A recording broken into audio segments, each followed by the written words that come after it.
Forget the politics. We have a national crisis. We are at war. There is no politics. So our news cycle is changing, if not daily, then hourly or by the minute. And there's so much information out there today, and it's difficult to navigate the waters of the news. Over 2,980 deaths. It was another rough day for the financial markets. You're going to do a 30-day extension. Over 4,700 deaths. Which means another month of this. So one of the things I want to do is talk to some of the biggest thinkers in the world and say, hey, what are these problems and what are the unforeseen consequences of what's happening in real time? We have entered into this next phase that has required me, under the circumstances, to advance a proclamation of a state of emergency in the state of California. Now, one of the biggest questions is all of these emergency measures, all of the data collection to sort of say, well, what's happening with the pandemic, have knock-on effects. And I think one of the greatest thinkers around civil liberties and these unforeseen consequences is Edward Snowden. This is the truth. This is what's happening. You should decide whether we need to be doing this. So today we're going to talk to him about his thoughts on the COVID virus, as well as what does that mean for our civil liberties. Edward Snowden, thanks for being here today. It's a pleasure to be with you. Let's just jump into it. Why does it seem like we're so ill-prepared? We're acting like COVID-19 is a never-seen-before virus, and that this is just out of nowhere, surprise, surprise. You know, we had SARS, we had MERS, we've had these types of things before, and in fact, we knew that we were going to be having more of them, yet we were not set up, or it seems like we were completely taken aback that this is happening now and is having, you know, such a profound effect, when if you talk to any epidemiologist or virologist, they knew that this was going to happen. There is nothing more foreseeable as a public health crisis for, again, a world where we're just living on top of each other's in crowded and polluted cities, than a pandemic. And yeah, every academic, every researcher who's looked at this knew this was coming. And in fact, even intelligence agencies, I can tell you firsthand because I used to read the reports, had been planning for pandemics. And yet when we needed it, the system has now failed us. And it has failed us comprehensively. And the thing that I find grotesque about this situation is that now the people who are being asked to sacrifice the most are the people who are in the most precarious positions, who have the least to give. We're constantly being told we're the richest country in the world. But when people start losing their jobs, when rents become difficult to pay because there's no work for any waitress in any restaurant in New York right now, where are our resources? When our hospitals say they need ventilators, where is all this great technology that's being used to surveil everybody, down to the tiniest toenail, when we need it to create things that actually save lives? In South Korea, which has been successful in at least flattening their curve, the government's been sending text messages to people who have come into contact with people that they know have COVID-19, which means they know who has COVID-19, they know who they're meeting, they know their text message numbers, they know how to get in touch with them. The Korea Centers for Disease Control and Prevention uses data provided by local telecommunications companies. Taiwan is doing a mobile fence, so-called, where if they know you're infected, they're going to put a mobile fence around you, and if you leave, you're going to get in trouble if you leave your... It's basically your mobile phone is your new ankle bracelet. We look at what China did, including welding certain doors shut, and we seem to be sort of knee-jerk ad hoc, and we're, culturally we can't do this, yet our numbers are through the roof. So are autocratic regimes better at dealing with things like this than democratic ones? I don't think so. I mean, there are arguments being made that China can do things that the United States can't. Now, that doesn't mean that what these autocratic countries are doing is actually more effective? There are really only two things that we know to be true. One is that no one knows the true number of infected, because we can only, in the absolute best case, know the confirmed cases of people that we've actually tested. And once you start to layer in this autocratic, or I would argue more authoritarian type of policy structure, what you end up seeing is that instead of policy being guided by science and facts, you begin to see things like information releases becoming political decisions. Now, this is not new. In fact, the Spanish flu around 1918 did not actually originate in Spain. It was actually spreading in World War I through the trenches, where everybody was in terrible conditions. But the militaries of the day had imposed restrictions on what the press could report that could impact the war effort. And so Spain, being a neutral country, was publishing what they were actually seeing in their country. And so we just presumed, because they were the only ones that were telling the truth, that it came from them. Now, we're a little further ahead than that today, but that doesn't erase the fact that people in power who see that there is a political advantage to disguising or concealing or massaging or denying numbers may choose to lie about it. It's happened before, and it's almost certainly happening now. If you're looking at countries like China, which seems to have flattened, how much can we trust that those numbers are actually true? I don't think we can. Particularly, we see the Chinese government recently working to expel Western journalists at precisely this moment where we need credible independent reporting from this kind of region.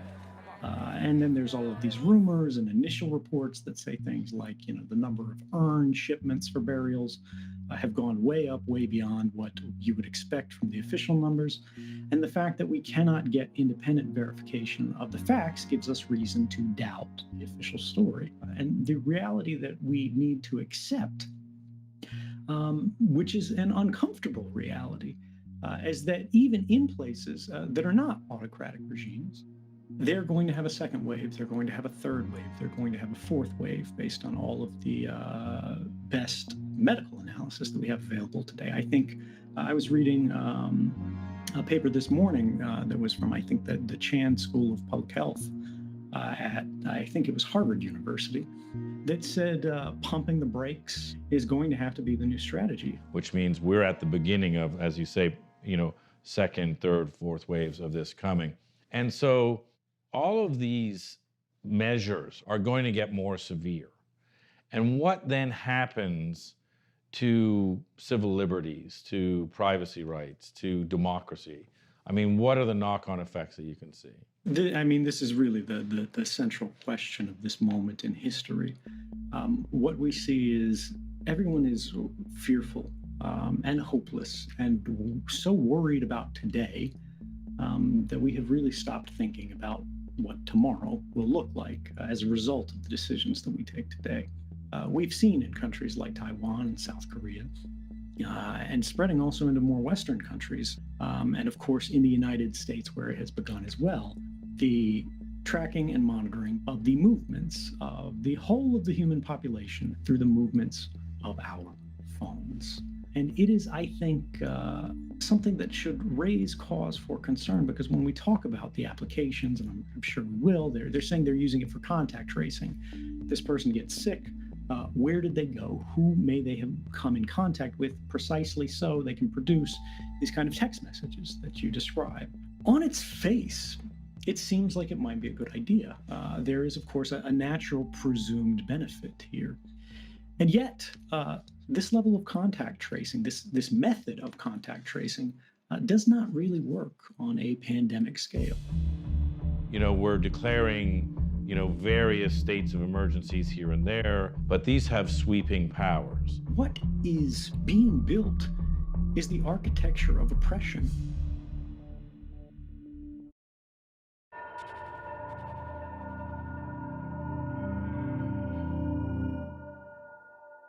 So when we look at South Korea, when we look at China, when we look at, Taiwan, Singapore, countries like this, now America, there's all of this data being collected. How are the governments, so when in South Korea, I get a text saying, oh, you met Joe Blow, he might be infected, you should, sequester yourself for 14 days.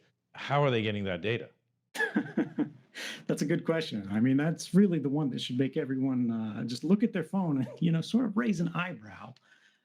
There are a number of ways that you can track the location of someone through their phone. There are these cell phone towers themselves, but there's also the wireless network that you're connected to, and then what other wireless networks are around you that you're not connected to. This you can think of as what wireless networks your phone can hear. And so these wireless network identifiers are then collected and they're mapped out against GPS. And then they know if you can see mom's Wi-Fi and neighbor Ted's Wi-Fi and the library Wi-Fi all at the same time, you have to be within range of these things. It becomes a proxy for location. Now that we know all of our phones can and are being tracked at all times just by being turned on, the phone companies have it at a bare minimum. Facebook probably has it, Google probably has it, Apple probably has it, and many, many other companies you've never even heard of that run ad networks. What this really means in a France or a United States is they go, well, look, we're aware of privacy concerns, so what we're going to do is we're going to depersonalize this information. We're going to anonymize it, and we're not going to look at individuals. We're going to look at the flows of movement of these phones, right? We're not looking at one phone, we're looking at the aggregate movements of phones.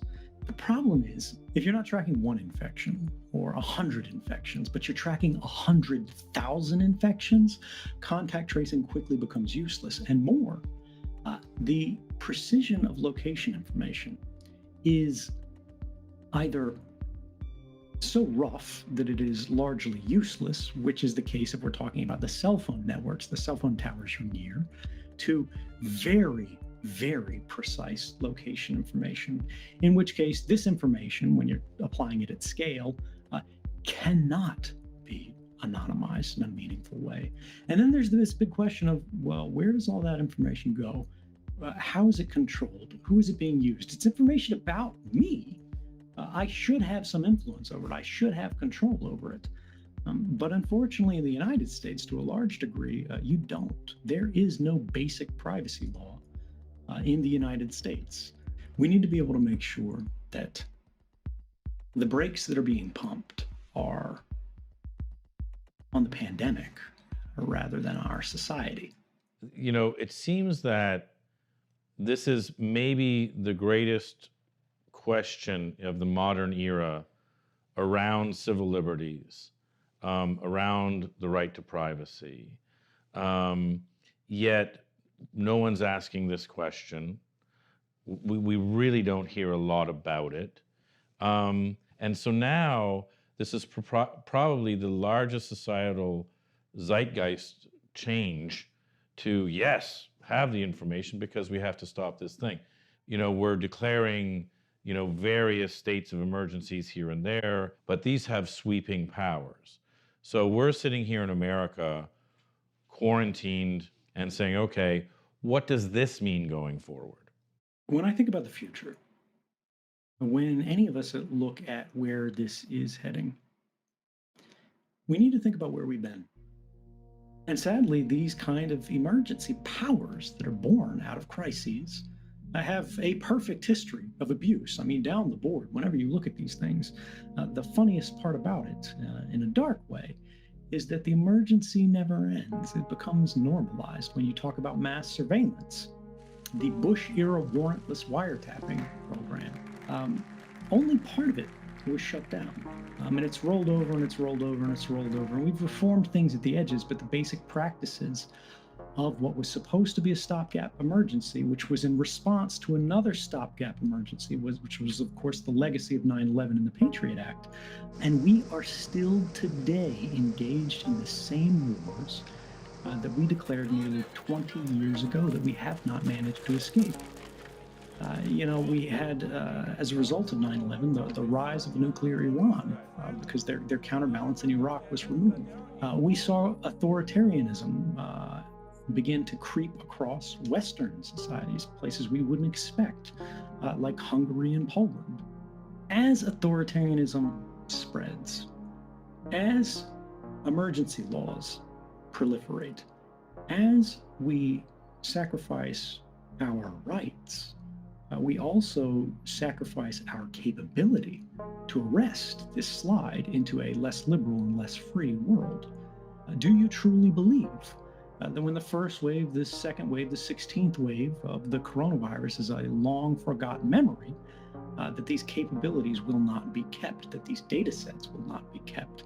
Will those capabilities begin to be applied to small-time criminality? Will they begin to be applied to political analysis? Will they begin to be applied for doing things like performing a census? Will they be used for political polling?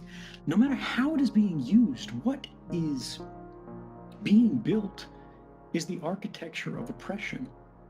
And you might trust who is dealing with it today. You might trust who runs it. You might go, I don't care about Mark Zuckerberg, but someone else will have this data eventually. Some other country will have this data eventually. In your country, a different president will have control of this data eventually, and someone will abuse it. Now, could China use it for something interesting to them? Yes. And what happens when they abuse it? And I believe they already have. They're running internment camps in China. And these practices, when they don't get pushback, when they don't get condemnation, when they don't face sanction for this, will become normalized and they will spread. And we'll face them in Russia. We'll face them in Iran. And then we'll face them in Poland. We'll face them in Hungary. We'll face them throughout Europe. We will face them in the United States because we will face them everywhere. This is a pivotal moment. And why is nobody talking about this? Because we're scared.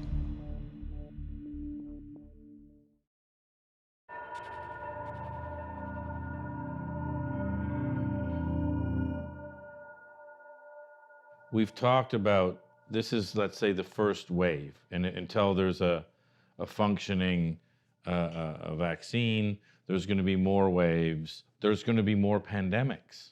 I mean, this is just the way it's going to go.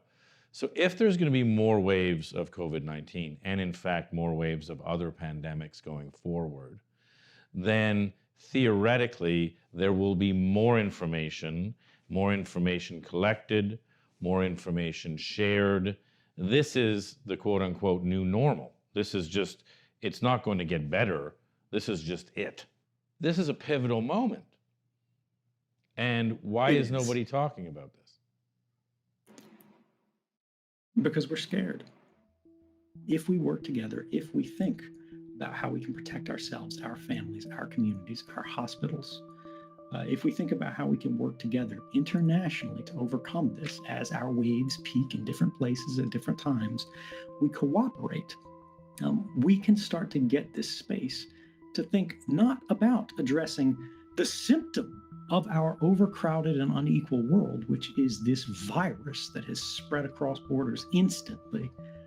When you look at what's happened, when we have this health crisis, and it very quickly morphed into an economic crisis, and then very quickly became a financial crisis, you see all the governments of the world leap into action. And it's interesting that you see the majority of this money go not to the public, not to hospitals, but to businesses, loans, to the groups and corporations that actually created the systemic problems that were exacerbated by this sudden, sharp decline.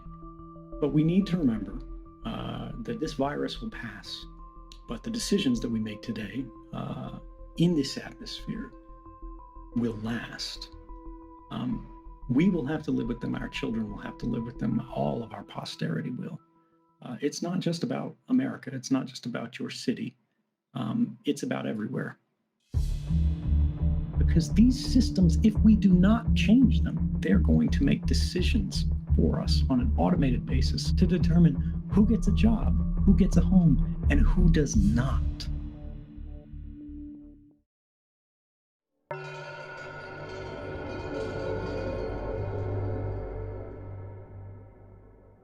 So we seem to be heading into this uncharted territory. And I wanted to ask you, step back, take some time. What should we be thinking about? What should we be concentrating on? One of the things that strikes me is the sensation that this is, a bolt out of the blue. It couldn't have been prevented. It couldn't have been resisted. It couldn't have been imagined that this would come to pass, this global pandemic. When you think about the average American, they go to work every day. They spend 10 hours at the office, in the car, away from their family, away from their home. And by the end of the day, they've got no space to think.